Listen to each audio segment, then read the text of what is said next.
Earlier this week, we covered the NAC sit-down where a group of artists and arts organizations protested about the blowing of 300 million rand. This is the presidential employment stimulus. Now, new evidence has come to the fore, which alleges that Kwaito King and serial entrepreneur Arthur Mafokate has benefited unduly from the National Arts Council Artist Relief Program. So according to Daily Sun, and I want you guys to really listen to me right now because this list is quite hectic, all right? We're going to start here. Number one, 999 Music got 1 million rand. His other company, Roadshow Marketing, got 2 million rand. Queendom, which is a company owned by Arthur's daughter Owami, got 719,070. Oh, I just pulled a weird number there. Number four, a black technical production company owned by Arthur and his son Nasiho got another 800,000 and then some. And then SAADA gave him 1.9 million rand in a company that he is chairman of alongside his sisters and Chomi. That's wild. You think that's wild? It was wild until the Minister of Arts and Culture said this. The National Arts Council is taking action against senior officials implicated in the mismanagement of funds. It's been reported that the 300 million earmarked to be disbursed to artists during the pandemic has disappeared. Whoa. This I'm not getting. Action and things being... Because I remember on Monday, we spoke to a member of the NAC Council, Dr. Sipho Sithole, and this is what he had to say. So the NAC sit-down has been going on for nearly 2 weeks now, with some protesters sleeping at the office. Is there an actual resolution in sight? And what does that resolution look like? Thank you very much. First, let me just say one thing, that there's been no money looted out of the presidential stimulus employment program. There is 300 million rands that was allocated. That 300 million rands is still there and it is still being allocated. The starter should have told us. I am so confused. Somebody needs to balance me because he says something completely different on my radio show this morning. The minister is saying something else about how money has gone missing and funds need to be raised. And we are left with what? Confusion? I mean, what is going on here? But genuinely, guys, let's actually talk about it. Like in cases like this, where NAC artists relief money has been given out inappropriately, who do we actually blame? You know what I mean? Because the conversation is going 2-3 ways right now.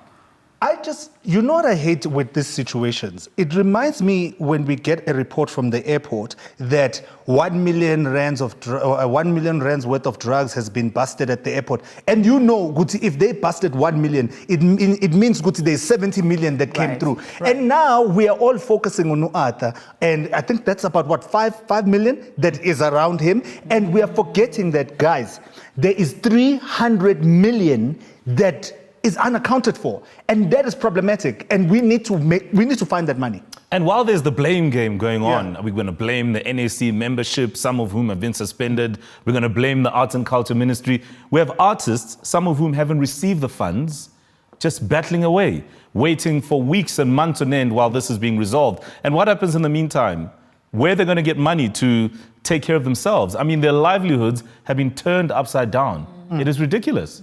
Yeah. It's also like the parts of the rural areas, you know what I mean? Sure. Who don't have access to this money at all. Exactly, and it's interesting you say that because Dr. Sipho Sithole said that this morning. He said they're battling to access the artists that are in remote areas in the country, and that in itself is a big problem. I mean, why are we still grappling with something like that? It's unbelievable. This thing is very painful because there are people that actually sat through the pandemic that didn't have anything to eat, and yet there are fat cats out there that were busy stealing money. And Funa, we want it back.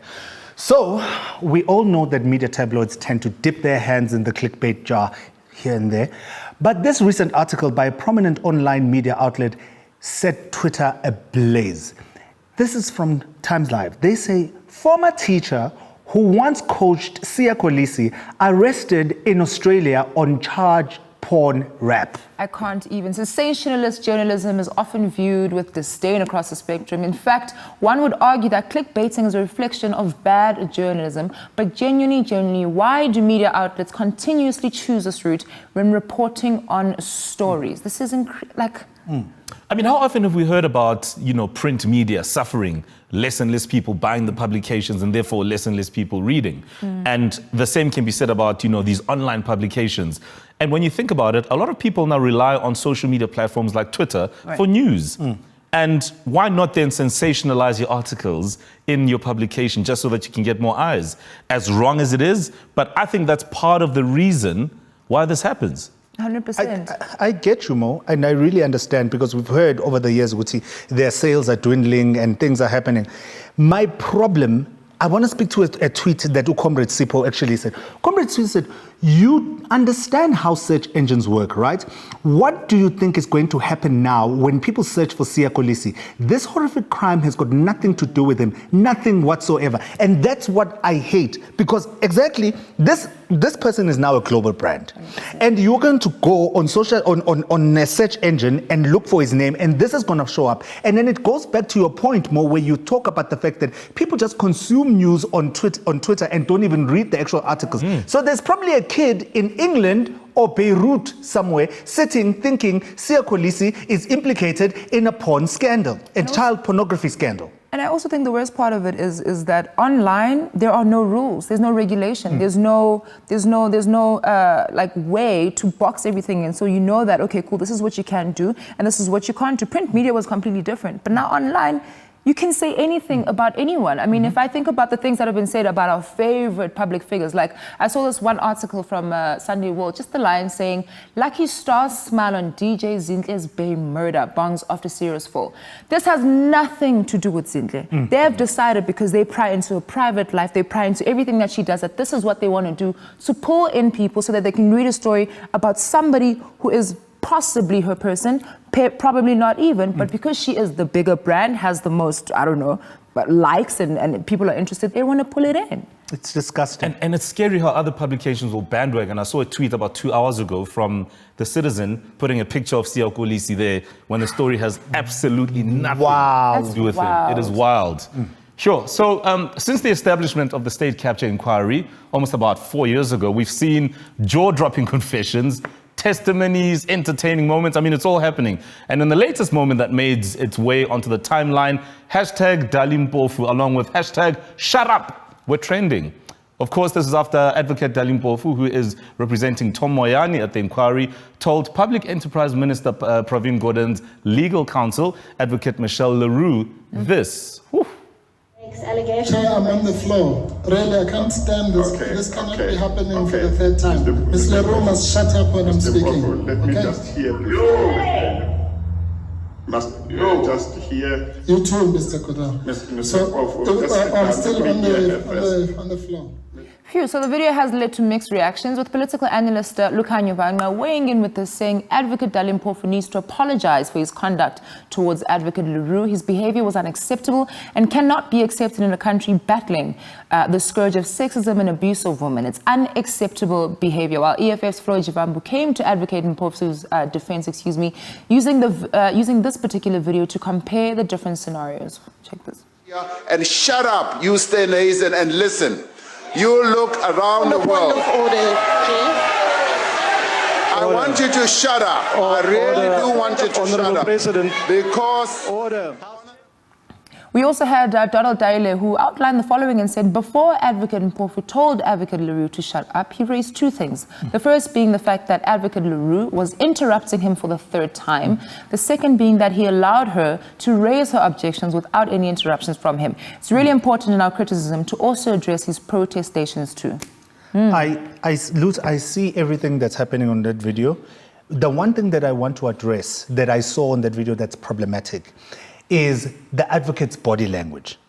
We are in a country, as we say, there's lots of sexism and GBV, and there's this ill treatment of women.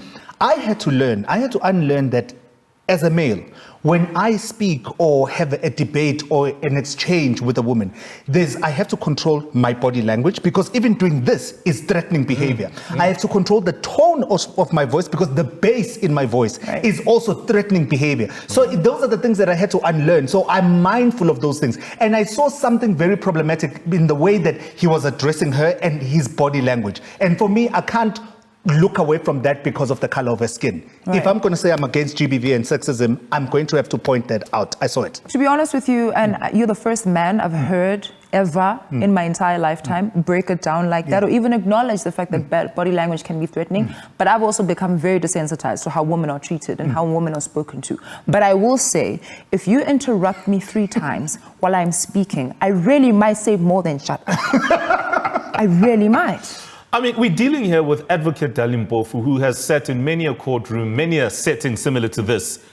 And in that moment, he almost broke rank from being an advocate. He knows how you should behave in a setting like that, showing respect towards your colleague and the commission. But I think they were just so dally.